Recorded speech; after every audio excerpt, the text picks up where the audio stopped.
Saya mau terangkan itu. Nggak usah lah kau ngomong banyak kayak begitu. Baru mau terangkan prinsip. Enggak. Kita orang hukum, kita mau ngomong. Kenapa you bodoh dengan prinsip itu? Kau bodoh, kau.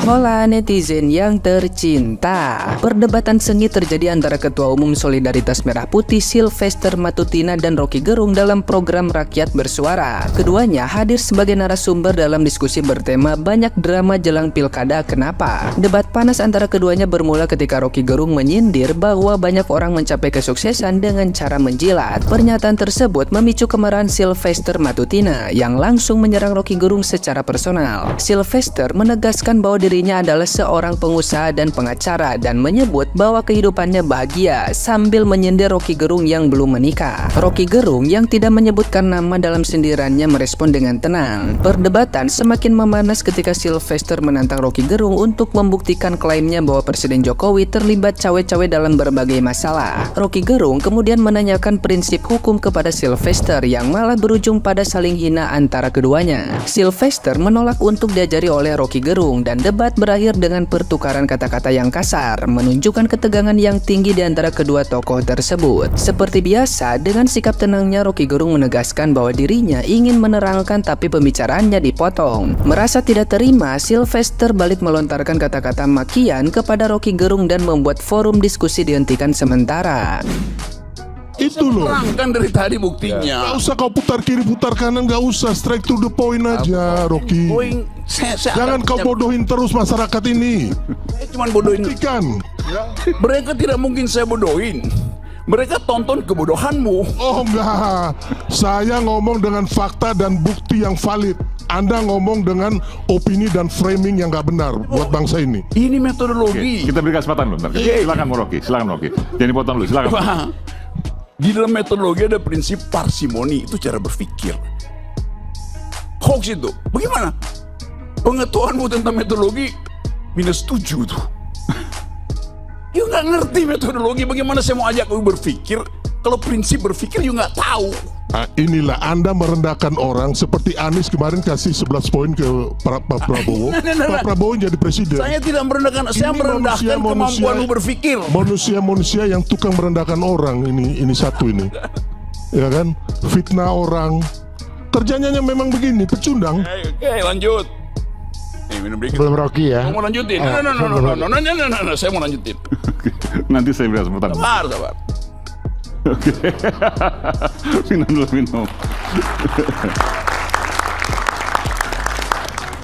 Seseorang yang mengklaim punya otak, dia tahu basis otaknya apa tuh. Itu cara berpikir tadi. Saya baru terangkan satu hal kecil, parsimoni, dan you nggak tahu. Bagaimana mungkin you punya ijazah nggak tahu apa itu parsimoni? Astaga. Bukan mahasiswa kamu yang kamu ajarin, enggak. Sebagai orang hukum, mana pasal-pasal? You mahasiswanya siapa? Profesormu siapa namanya?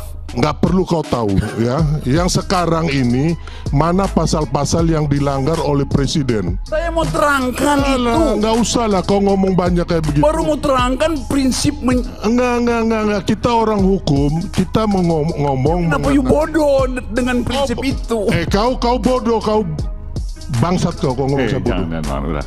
Makanya nggak usah ngomong kayak gitu. Sudah. Oke, baik, kita akan kembali saat lagi tetap bersama kami di Rakyat Bersuara. Nah, gimana nih menurut netizen yang terhormat? Silahkan berkomentar ya.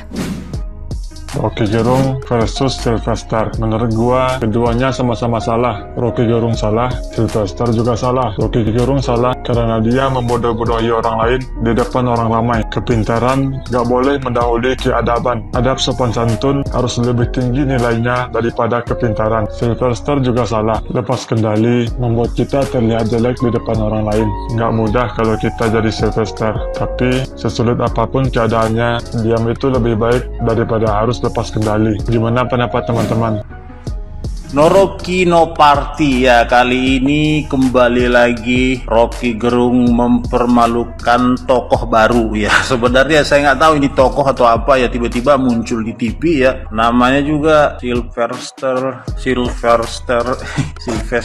Matutina ya. Ya nggak asing sih namanya, belum pernah lihat masuk ke TV ya kan. Ternyata sekonyol-konyolnya Kodari kalau berdebat dengan Rocky Gerung, ada yang lebih konyol ya. Ya ini siapa ini, si Sylvester ini ya. Ya lebih memalukan sih ya kan. Sampai memaki-maki, mencak-mencak ya kan. Nah, inilah yang saya takutkan sebenarnya. Orang-orang seperti ini banyak bersarang di posisi-posisi yang sebenarnya strategis di Indonesia ini, yang memiliki pengaruh ya. Tetapi orang-orang yang bermental seperti ini ditempatkan di tempat-tempat yang harusnya diisi lah orang-orang intelek, ya begitulah hasilnya ya. Jadi itu yang kita takutkan ya kan, orang-orang yang awalnya hanya relawan ya, mental-mental seperti ini, mental-mental berangasan ya, masuk menjabat ya, dan ya kita sudah tahu apa hasilnya ya kan. Nah,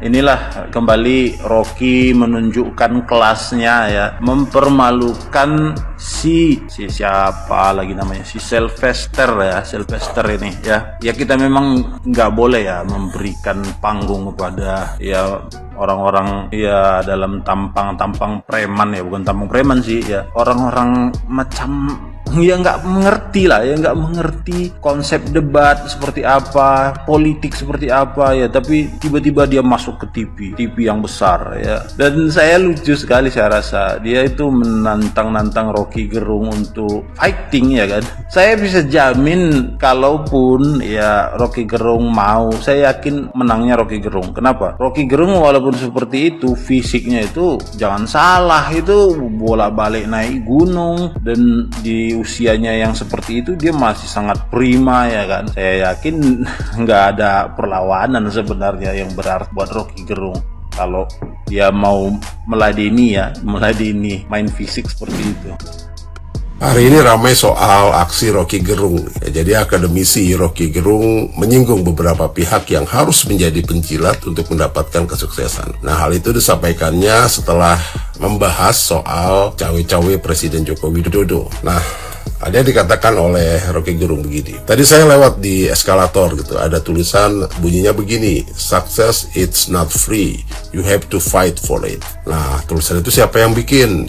Kata Rocky ya, Aiman atau Pak Haritanu. Yang nulis siapa nih? Kata Rocky sambil setengah bercanda ya. Tapi mungkin ada yang salah, lanjut Rocky nih. Harusnya success is not free, you have to jilat for it. Siapa yang ganti nih?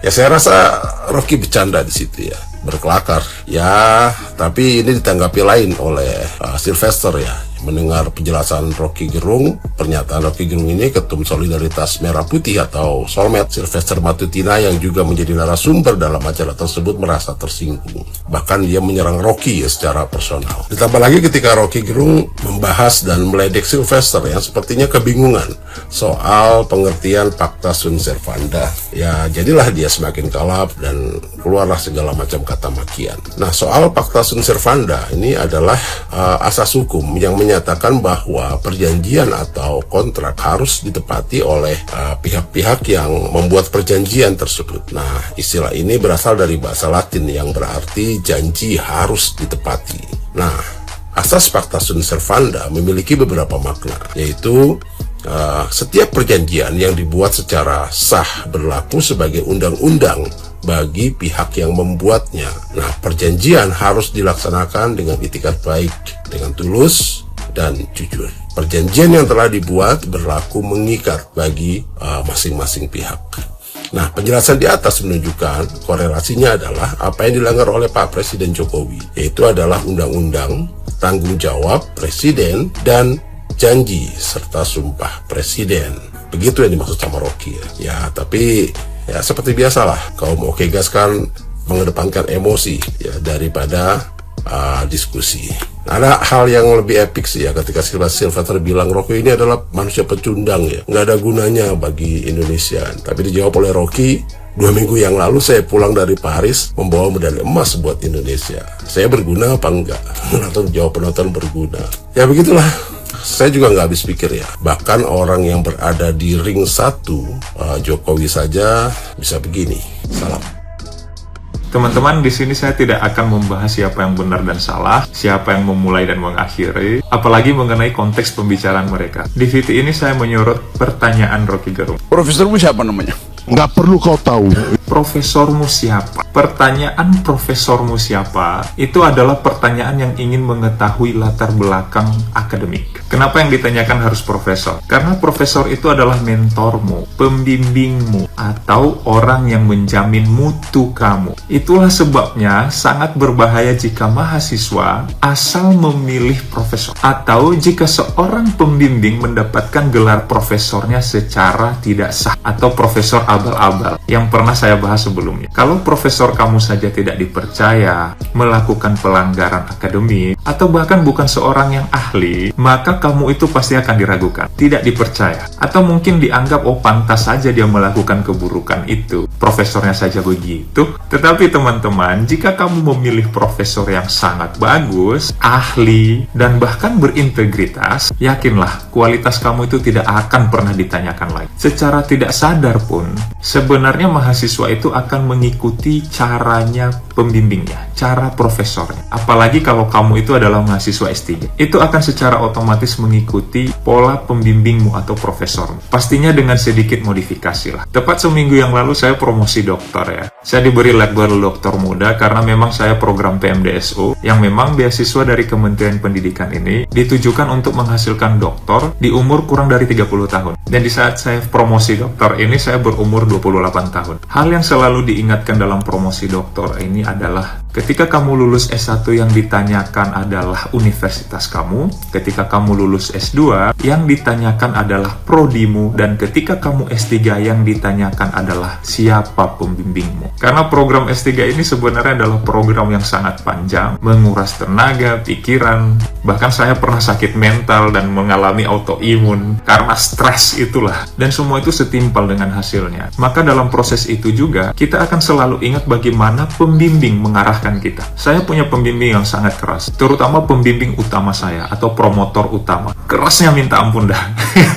Kalau ada yang mengenal saya di VT ini pasti tahu siapa pembimbing saya dan betapa kerasnya beliau itu. Karena prinsipnya beliau itu adalah kamu harus mencapai dulu standar dia. Kalau tidak, kamu tidak akan diluluskan. Mau kamu memohon ampun kayak membawa orang tua kamu kayak menunjukkan bahwa kamu itu hampir di DO dia, beliau itu tidak peduli lah. Bahkan pernah ada cerita seorang mahasiswa S1 membawa orang tuanya. Dan sederhananya beliau itu hanya mengatakan yang menjadi sarjana itu bukan orang tua tetapi anak. Keras sekali. Makanya kalau di VT saya ada yang mengatakan mental kamu lemah, ya saya hanya tertawa saja dan mengikuti alurnya mereka. Karena kamu tidak tahu siapa saya dan tidak tahu siapa pembimbing saya. Itulah sebabnya juga ketika saya mengajar atau mementori seorang mahasiswa, ketika orang lain menanyakan kepada mahasiswa ini siapa yang mementori kamu, dan mahasiswa ini menyebut nama saya, mereka tidak akan ragu lagi. Jadi sebenarnya ada efek dominonya. Jadi teman-teman, apa yang sebenarnya ingin saya sampaikan dalam VT ini, yakni bahwa kamu itu sebenarnya tidak hanya menjaga nama baik universitas kamu ketika sudah lulus, tidak hanya menjaga nama baik prodi kamu, tetapi juga nama baik dari pembimbing-pembimbing kamu, dan juga mungkin mentor-mentor kamu. Kalau saya sendiri punya mentor yang banyak, terutama mereka yang punya nama di bidang saya. Jadi jangan heran